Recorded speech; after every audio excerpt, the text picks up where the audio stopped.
I'm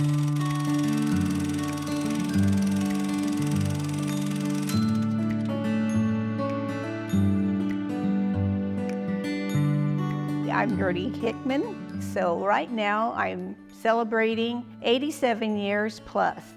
I was born in Phoenix, but our family lived in Glendale. I think I've had a very interesting raising and so forth. I'm a World War II kid. I remember Luke Air Force Base being busy. During those war years, everybody worked. It didn't matter how little you were or anything else. You helped where you could. My dad had stores in Glendale, Peoria, and Tolleson. These stores were dry goods, or that they called them dry goods. At that time, you had to have coupons to buy shoes and gas and sugar. I remember having supper, and then if my dad got a shipment of shoes, all of us, my older sister and my brother and I, were the offload crew, and we would carry in boxes of shoes, and my dad would restock. In those days, you did your share to help in whatever way. It was a fun time growing up. It was a close little town. My mother felt like bicycles were hazardous and you could get hurt, so she made sure that we had horses to ride. It was wonderful. You could see the big, lovely fields and everything. It makes you want to cry now when you drive down the road and all your landmarks are gone and you remember the different homes and the people that lived on them. We moved from South First Street in Glendale and moved out to the farm. We had a mini farm on that piece of property. It's a 5-acre piece. We had horses and cows and ducks and geese. After grade school, I graduated from Glendale High in 1954. At that time, you could be a teacher or a nurse, and I decided that I didn't want to be a nurse, and I'll just be a teacher. So I went to school and completed 3 years, and this young man was a friend of my brother-in-law's. He had a new car. He had saved his money while he was in the Army. So I figured at that point I needed to meet Bill Hickman. That was the end of the teaching, and we were married in August 1957. And we got our first 500 baby chicks in November. And I thought we had purchased all the baby chicks in the world. My job ended up taking care of those little fuzzy yellow things running around, and we just went on from there. We lived in trailer houses. I'd never done that.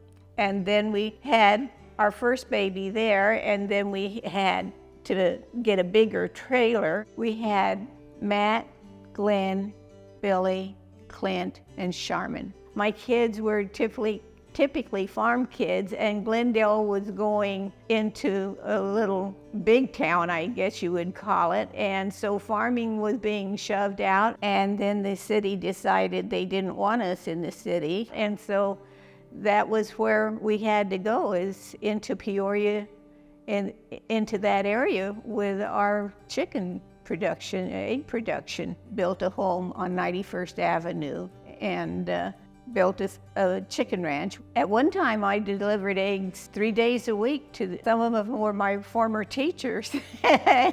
We had 5 buildings in the beginning, and then we put 2 more on the back and put a feed mill on the back. Now we're in the Buckeye area, Arlington and Tonopah, and then down in Maricopa.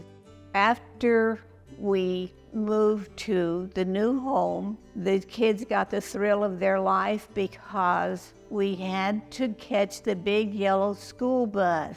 They went to Peoria Elementary, and after Charmin went to school and so forth, and I had time on my hands, I worked on passing a petition. The Sun City people were so adamant about not paying for someone else's education that it just made you sick to know that we needed to pass a bond, and that's why we were forced to get on the street and plead our case. Anyway, I went around, and that kind of started my political life. It was a fun thing for me. Dr. Kellis, I would follow him in anything, because I knew that man got the nitty-gritty on everything before he spoke. And I just really put a lot of faith in him and his administrators. I ran for the legislature, and I told Dr. Kellis, I says, I'm going to run for the legislature and straighten some things up down there, but I didn't make it, and I didn't get in, and that kind of cinched my fun and games. And so I just decided, well, I'll run for the school board. I served from 1990 until December 31st of 1994. So I did support the teachers as much as I could. One time, our board, we separated the administrators off from the teachers and gave the teachers a raise, but the administrators didn't get a raise. And that kind of caused some waves that night. They couldn't believe what the board had just done, and I was proud that we did that. I guess I've always been a very active person in one way or another. What I liked about it was being involved with so many wonderful people. Everybody liked everybody. You have a problem, someone would come help you with it, you know. My kids, I am so proud of their accomplishments, all of them, and the accomplishments of our grandkids. I even have some pictures now of our great-granddaughters gathering eggs and being in the further processing plant with their dad. For me, I want to be active and stay active. It's kind of hard the older you get. I'm making the best in the bad situation here. I think it's important that people understand that it didn't just happen because someone sat on their rear and did nothing. I just like everybody to know that someone took the time and the effort to make things better for them. So they need to take the time and the effort to make better for someone else.